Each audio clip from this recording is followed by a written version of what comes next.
to be reflected here. And if they are Bluetooth, not plugged in wireway, then before sound, you must go to Bluetooth.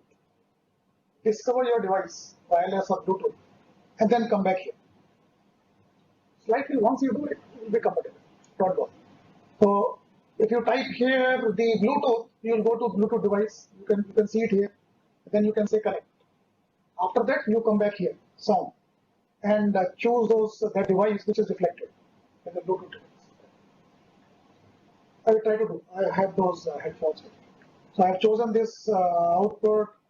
Next, I choose the input, and then go for PowerPoint. I'm sorry, this is not readable, but this is. I think this is the tab. Says it is record slideshow. This is record slideshow. If you click it, it will say start recording from the beginning or start recording from the current slide. Right? So we can choose one of the options. Then it will ask you, do you want to note down the animation timings? Animation means whatever animation we have in the slide will be recorded in the video. And the narrations, markings, and laser pointers, you want to record them also. So these are options. You can say yes and go ahead. Right? I did it for my presentation. This was the way. This was the PowerPoint I have shown. I went for recording, and this small window was open there. This window shows that recording is in progress. To stop the recording, just cross which is there is enough to press that, and the recording stops. Right? So if I press this, recording will stop. So we have learned here how to start recording from record slide show, and once we are in the recording mode, this will always be there. And fortunately, this will not be recorded. Everything else will be recorded from the application. So to stop the recording, I can either stop this button. This is a stop button, or maybe I can cross button. Once I do that, I come back to the PowerPoint application. There, I can actually go. These are annotations. I have slides, screenshots. So if this is my presentation, this is the full presentation. At the lower end, I will have these arrows here and the marking here. This marking, I can choose a pen or a highlighter or laser pointer. Whatever I choose here, because I have chosen the narrations to be recorded, all my movement of pen, laser pointer on this slide will all be faithfully recorded. Right? So if a laser pointer is there, it's recorded, or those kind of other things. Once I am landing after stopping my recording, if I land up again back to my PowerPoint, I can go to the export. So if I click that the round button in the PowerPoint, I come to export. Export will give me many options, right? PDF or some kind of thing. I have to choose a video, right? Create a video. So if I go for create a video, it will ask me what quality I want. Very low quality for good for transmission over internet, and internet quality okay, which is little lower than that because of the storage and the mobile kind of environment. And this is the highest quality, it says. So it should match the screen resolution, which is 1440, 1048 something. So usually we choose internet quality because we are going to send this video that way. So you can choose two exports. One is the best quality, and another one of these two. The best quality you can store for the time, and once you have that, you can always have the lower quality, but not the vice versa. So I suggest you always should go for first export as high quality, then rest of them can be any one of them. It will ask you whether you want to embed the timings and narrations. It again asks that you want to record the timings and narrations, don't want, or you want. So I'm clicking yes, I want recorded timings and narrations. And then it will ask me all settings, create video. In create video, it will ask me for many kind of, you can say, formats. So it is MP4 and MPEG-4, MP4.MP4 will be file extension, and other formats are also there, S264 and other lossless also. They will be larger in size. So once I do this, I can choose my file name The video is available. Few more things which I need some post processing. I can improve my audio, do some noise suppression in my recorded video. We have good tools available, Google Voice or Audacity. This is good. Audacity is very good. For video, YouTube video is sufficient for us. So we can upload our video to YouTube and then edit that there itself. So I can slice my video from both sides, or I can clip it, separate the or cut the in between part and join the remaining parts. All those kind of things I can do. For image manipulation, not necessarily required for the video, but for making PowerPoints, XLR is a good one. It gives you good. So this is just to say, like, when we are going for video recording, we should keep some blank slides in between, because you may have to write something there in PowerPoint. If you want to use some annotation, blackboards or whiteboards, they are available. We should go for the Microsoft, it's not here, Microsoft Store. In Store, we can download the whiteboard and we can download the OneNote. OneNote usually will be available on the desktop version also, but we want that app version, which is slightly light and very easy to use. So you can go to Microsoft Store, download the whiteboard and OneNote also. OneNote. Both are Microsoft applications and they will work well. I think it is doable. I think so. Or should we take a DIY? It's doable. So I go ahead.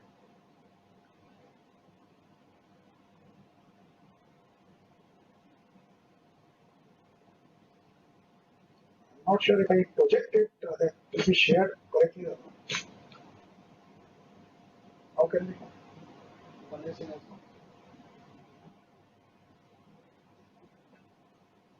Okay, if I have PDF files, no, the PowerPoint will not work there, and whatever application I'm going to use for that will actually be more versatile, and I can record anything happening on the screen. Okay. So usually these are called screencast software, right? As I told you, I'm using Active Presenter, and you can go to those site and download it, and we'll discuss it here. I will do some demo on that, the way I can do. I am not expert in using Active Presenter, but I'm using many features. So it's good to use that. There are a lot of features which I'm not still able to use, many of them. Okay, so the process of capturing screen content is usually called screencast. I've taken references from many of those. We will be here for DIY, do it yourself. So we'll go for Active Presenter use. I can do it for you. And we'll take the case studies, how to populate the MOOC.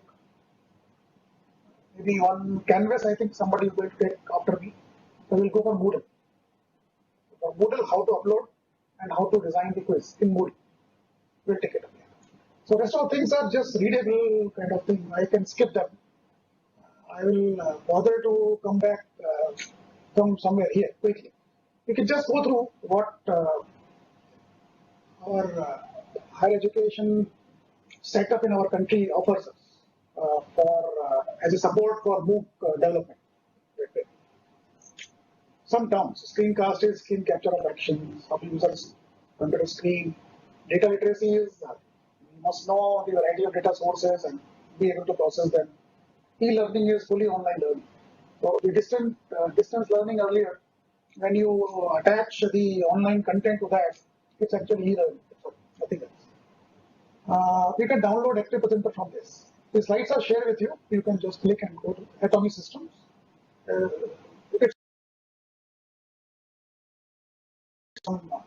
It will embed the watermarks from itself into your videos. That's it. Okay.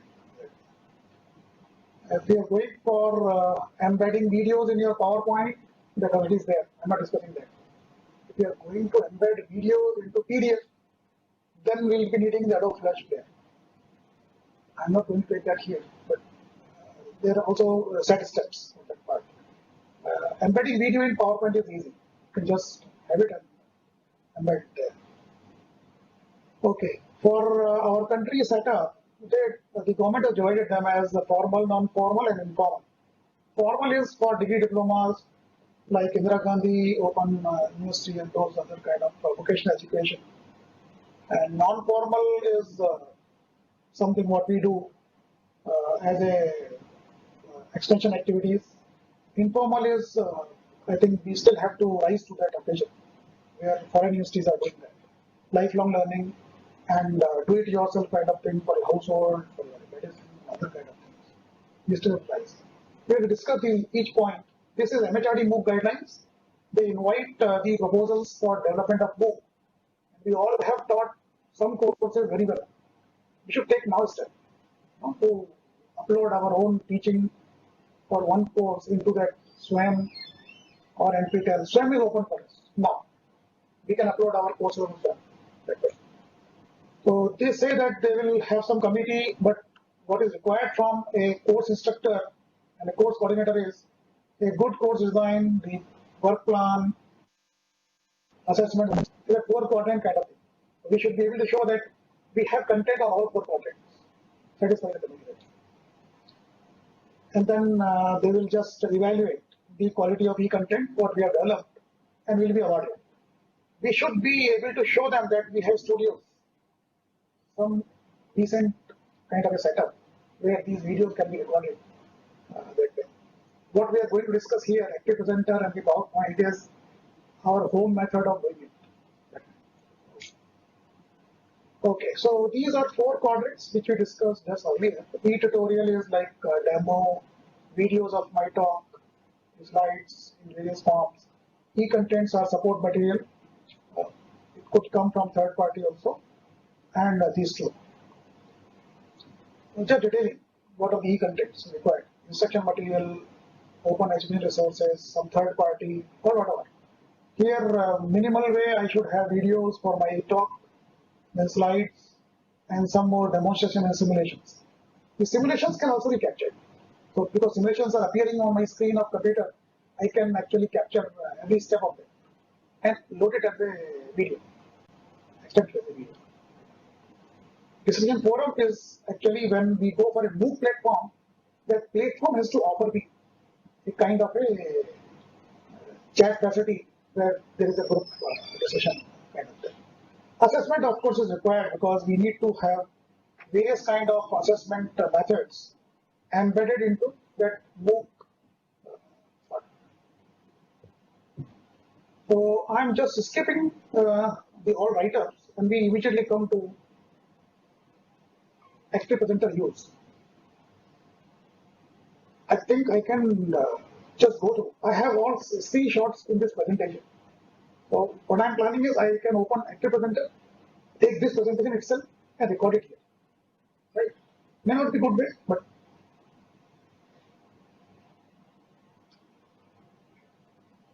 I could do some different sharing.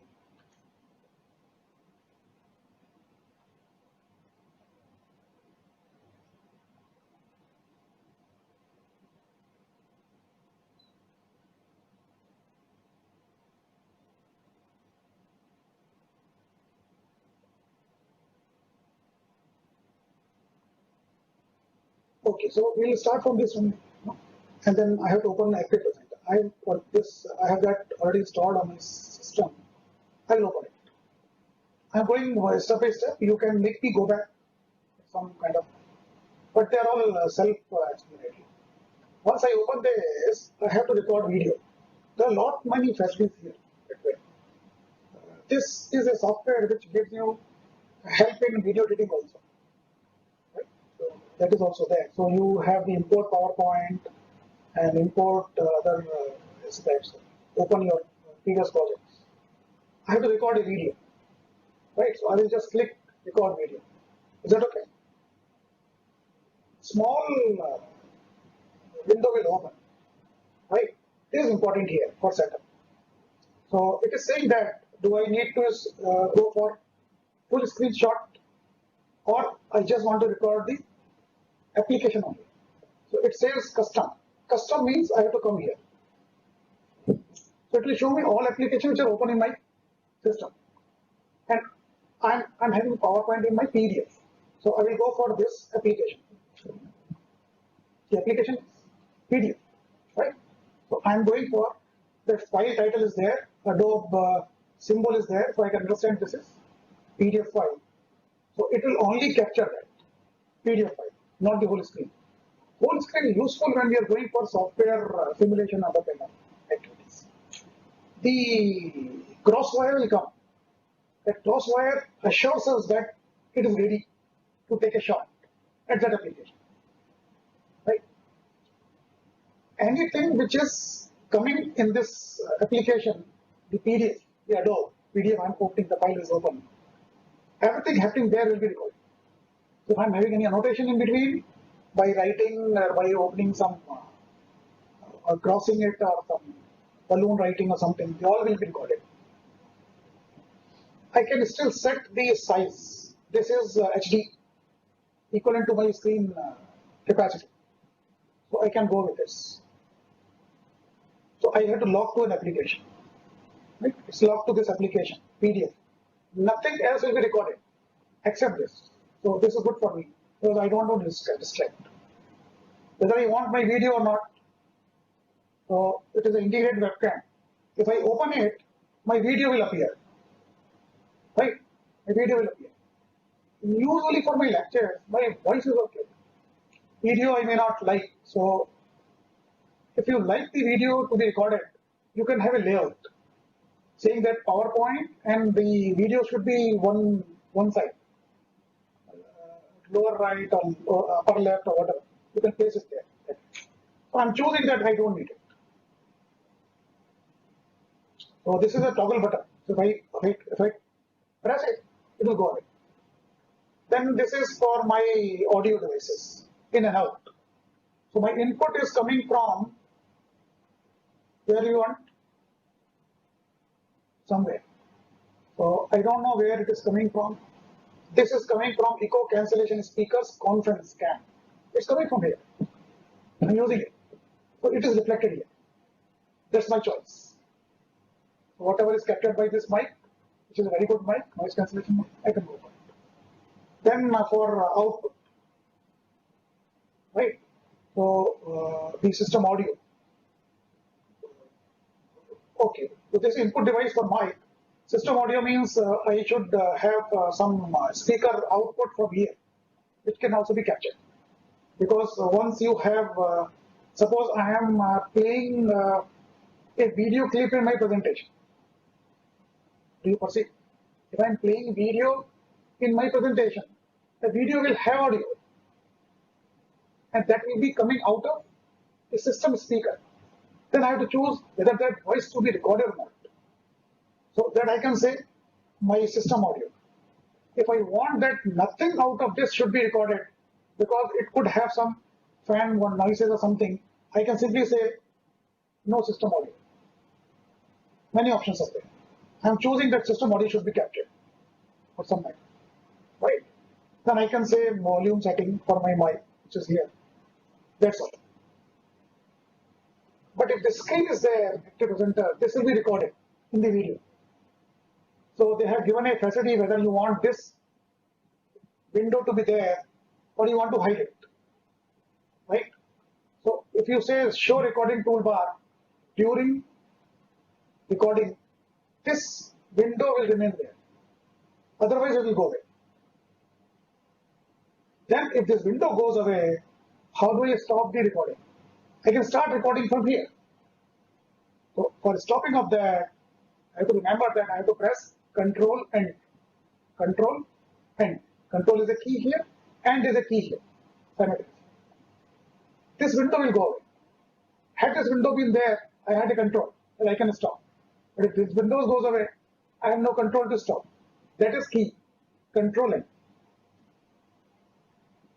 Recording starting.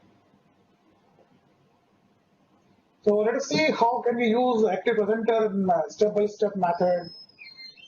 We can launch Active Presenter in Windows. We can start record video. Then we go for all selecting the all relevant parameters.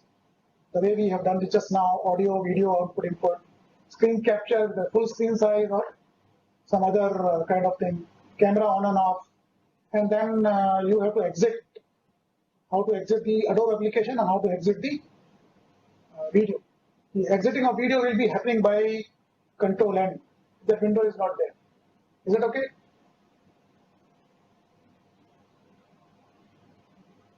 This is my end. Control N. Where is N? I don't know. Oh, yes. The recording by that is stopped. What I spoke just now for 2 slides is recording. Is it okay? But this is still in the raw form. Active Presenter project file is there, and then its audio file is separate, its video file is separate.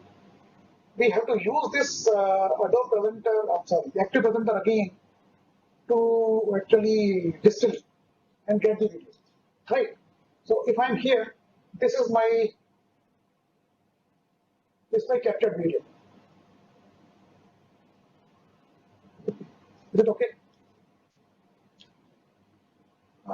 If this is my captured video, the very first easy thing I can do is I can go here and see the system audio and go for noise suppression, right? And many other things. You can explore that. But what straightforward I can do is I can export it as a video. So I will go for this, export it as video, and these are parameters. Frame rate I have set to 20, it's a minimum.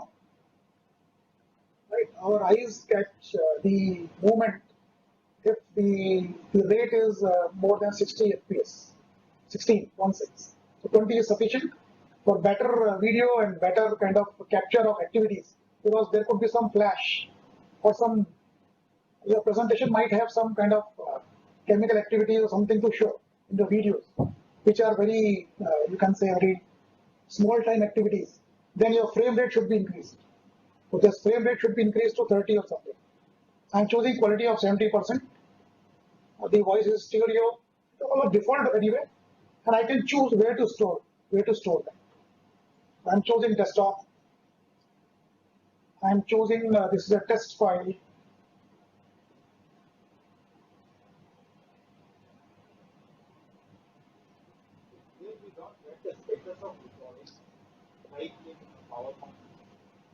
Status of recording. That's what I told you. If you remember, when I started the recording, just before starting the recording, there was a rectangular window there. If the rectangular window stays during recording, then I have control. The unfortunate part is that window will be recorded. I hope you understand what I mean. So to do away with that window, I have to close it. Right? The only way to stop is Control N for Active Presenter. That's a limitation here. So on desktop, I'm storing it, test MP. It will take time because it will distill the audio, video, mix it, and give it like that.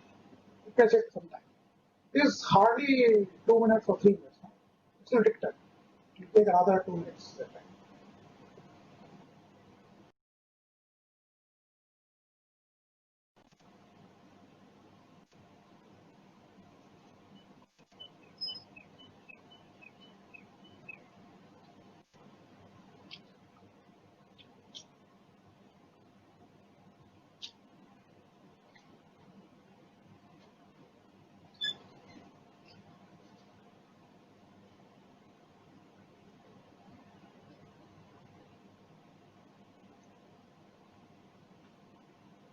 It's ready.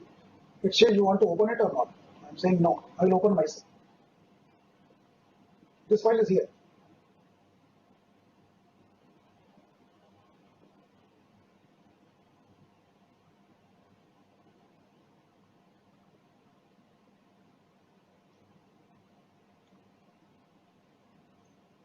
See, this is Windy Particular. This is my slide. This is not my slides. My slide is here. My slide is this. That was video. This window media player. Possibly its system output we are not feeding. to speaker, so it is not audible that way. It is recorded, right? My mouse movements are also recorded. So if we had any annotations, they would have been recorded, right? This is almost going to be over. I think the length is some length. Very easy to. One open source which is much more powerful than this is OBS, Open Broadcasting, OBS Studio. That is very powerful. But to learn it, it requires effort, but it pays later. Active Representative is straightforward. If you want it still more easy for that, it's a screencast-o-matic. I will give you on these slides.